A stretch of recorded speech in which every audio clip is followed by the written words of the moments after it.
Semoga kalian sehat selalu. Kali ini sesuai request kalian, gue bakal reaction videonya dari Mas Ade mengenai kasus gue. Jujur, ekspektasi gue ke Mas Ade awalnya setinggi ini guys, cuma setelah ngeliat videonya turun sangat jauh. Bukan karena dia nggak ada di sisi gue nggak berharap semua orang ada di sisi gue guys. Gue berharap semua orang itu berpikir objektif dan sesuai dengan apa yang seharusnya. Cuman setelah ngeliat videonya, ternyata orang yang ngatain orang lain unskool tuh dirinya sendiri tuh sangat unskool guys. Gue semakin yakin sih, orang yang memiliki gelar, orang yang pernah punya ijazah, itu tuh hanya membuktikan kalau dia pernah sekolah, bukan bukti kalau dia pernah belajar guys. Oke, nggak usah banyak lah omongan-omongannya, kita langsung loncat aja ke videonya atau ke... Lu kalian mau gue jelasin gameplaynya Udil? Oke, 1 juta gue jelasin gameplaynya Udil guys. Ini lucu banget sih guys. Gameplay gua, emang ini gua coba punya gameplay sekarang. Masa gak ngerti? Ih. 1 juta gue jelasin gameplay. Haha, baru saja mengirimkan dukungan 1 juta. Jelasin Mas. Gua kasih tau Udil, gue kasih tau ya, Age. Udil ini dia tuh kayak smart but dia tuh smart but apa ya? Licik apa licik? Nah itu dah, bro.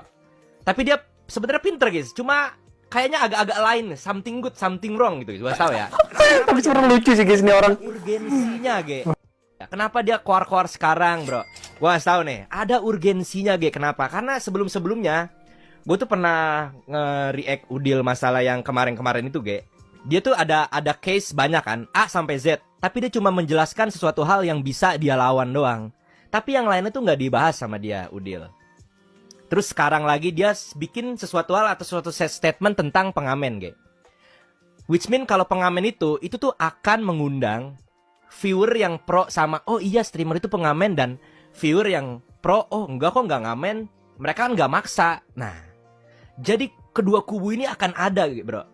Jadi secara langsung ini adalah buzzer gratis, Ge. Gua tahu, Ge. Buzzer gratis, guys. Untuk apa? Ya, betul. Untuk meng-shadow yang kemarin-kemarin, Ge. Wah, tahu nih. Masa kayak gitu nggak ngerti, Ge?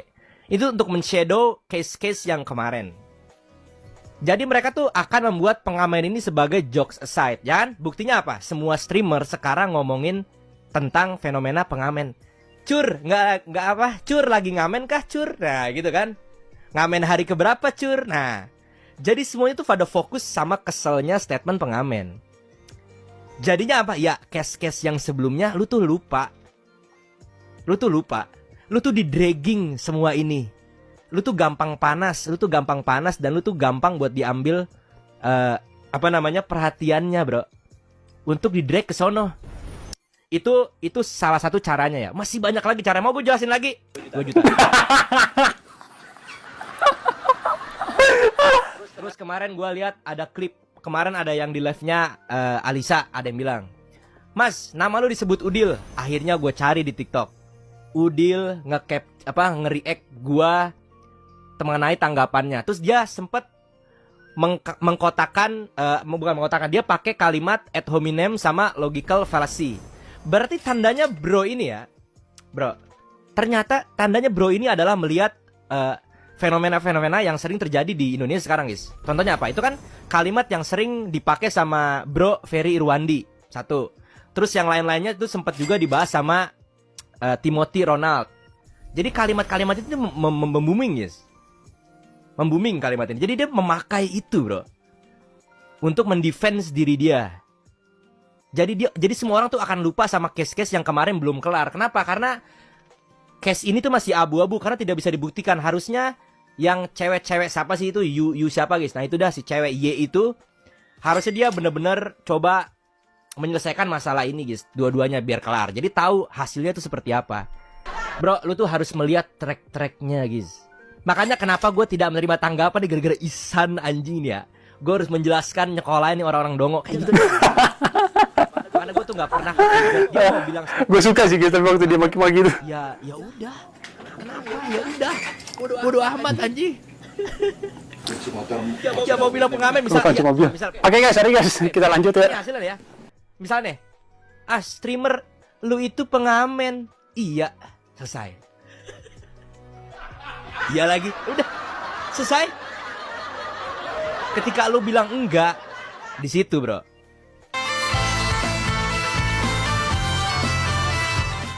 Jadi after I react to this stupid shit drama non-beras RP ya, menurut gua yang satu cerdik tapi agak-agak licik, tapi gua tahu yang satu ini unschool dan sepertinya mendingan berantem di sawah sama dia sono.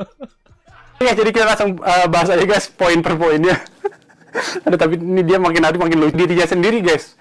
Smart but licik. Dia udah ngomongin dirinya sendiri guys. Kasih tahu gua apa yang lebih smart, apa yang lebih licik. Ngebahas kasus yang lagi rame, transfer dulu gua 1 juta. Kasih tahu gua apa yang lebih smart dan licik dibandingkan itu, bangsat. Guys, dia yang agak-agak lain nih. Lu tuh bahas gua ada urgensinya supaya dapat saweran 1 juta, blok. Oke, kenapa gua klaimnya dari Mas Ade itu ngebahas cuman yang bisa gua lawan? Sebenarnya enggak sih guys, gua lebih ke ngebahas apa faktanya aja sih. Gua nggak mau memperpanjang dan ngebikin retorika yang nggak jelas, maksudnya yang nggak sesuai data, nggak sesuai fakta. Gua sangat malas membahas itu, apalagi ketika udah menyangkut dengan hukum maupun dengan dugaan-dugaan yang merusak nama baik gitu kan, karena itu merupakan hal yang sangat sensitif dan harus teliti guys, kurang lebih seperti itu. Ini beneran pemikir guys, gue nggak tahu sih dia baca novel apaan, gue nggak tahu dia abis nonton anime apaan guys, coba buat shadow yang kemarin-kemarin, fuck anjing. Jadi sedikit dari jadi ini yang gue tangkap dari penjelasan Mas Ade ya guys ya. Jadi Mas Ade ini memiliki asumsi bahwa gua itu men-set up ini semua. Jadi gua udah ngebikin strategi nih guys. Pertama gua bikin drama EVOS. Terus nanti gua tahu nih pasti ada yang kepancing nih, streamer unschool nih pasti kepancing. Terus habis kepancing, gua udah tahu juga nih kalau mereka nih buka saweria. Jadinya gua bakal serang lagi nih pengamennya. Nah, habis itu langsung kebikin kan tuh 2 kubu. Akhirnya itu mereka semua jadi ricu gitu. Jadi seolah-olah gua nih mastermind dan men-setting ini semua dari awal sampai akhir. Soundboard benar-benar berpikir kalau gua adalah Ayano Koji guys, yang membuat manusia sebagai alat guys. Padahal faktanya guys, gua bikin klarifikasi soal tim badut itu memang karena gua difitnah, itu yang pertama. Kedua, kenapa gua ngebikin statement soal pengamen itu karena memang jualan gua dihina. Yang ketiga, gua nggak ada niatan buat bikin kubu atau nyewa bazar ini itu, nggak ada niatan sama sekali guys. Si bro taruh Albert Einstein buat gua ngerti guys. Gua pernah mengakui kayak ngaku-ngaku kayak jatuhnya ngaku-ngaku lah kalau gua itu pintar atau bla bla bla. Cuman gua juga tahu gitu, gua di intelektual gua tuh di golongan yang mana gitu. Gua nggak sepinter itu buat nge-set up semua kericuhan ini buat klaim dia nge-shadow kasus-kasus gue. Kayak what the fuck anjing. Gue udah bisa masuk ke jajaran Wahabi guys, gue bisa masuk ke jajaran teroris kalau misalnya memang gue bisa nge-set up itu semua. Enggak guys, enggak. Gue beneran ngebentuk itu, jadi gue ngebentuk lagi. Gue beneran ngebikin lagi. Gue beneran cuma nge-react apa yang terjadi aja guys, udah sesimpel itu guys. Gue nggak ada pikiran nge-setup ini itu, gue nggak ada niat, beneran pure kira-kira Drian ngehina gue sama ngeledekin gue hina balik guys. Fix sih, gue udah masuk ke jajaran teroris guys, demi apapun nih. Orang yang ngomongin orang unschool nih, ini salah satunya guys. Gue kagak tahu ya dia habis baca novel apaan, habis nonton anime apaan. 2 juta. Kasih tahu gue guys, apa yang lebih pinter dan apa yang lebih cerdik daripada ngomongin kasus, kasih gue 2 juta. Mau ngomongin kasus, kasih gue 1 juta. Kasih tahu gue apa yang kurang cerdik, apa yang kurang bagus setupnya, apa yang kurang lagi urgensinya guys. Kasih tahu gue ini. Dia ngomongin cerdik, ngomongin licik, praktiknya dia lakuin sendiri sih. Padahal maksud gue nyebut ad hominem atau logical fallacy lainnya tuh memang pure karena gue kira dia nih, kan nih kasusnya lagi kasus EVOS nih. Gue kira dia ini memang orang yang objektif. Kalau misalnya memang kasusnya EVOS, ya udah kita bahas di masalah kasus EVOS ini nih. Bukan bawa obat-obatan. Nah, maksud gua dia nggak ada logical fallacy itu karena ya harusnya ketika memang lu bahas A, ya lu bahas A, bukan lu bahas yang lain. Kayak gitu, guys. Dia malah bilang gue terinspirasi atau abis ngikutin Ferry Irwandi sama Timothy Ronald. Padahal itu semua basic banget, guys, di kehidupan, guys. Cognitive bias, logical fallacy, critical thinking, retorika, bla bla bla. Kalian tahu sendiri lah ngapain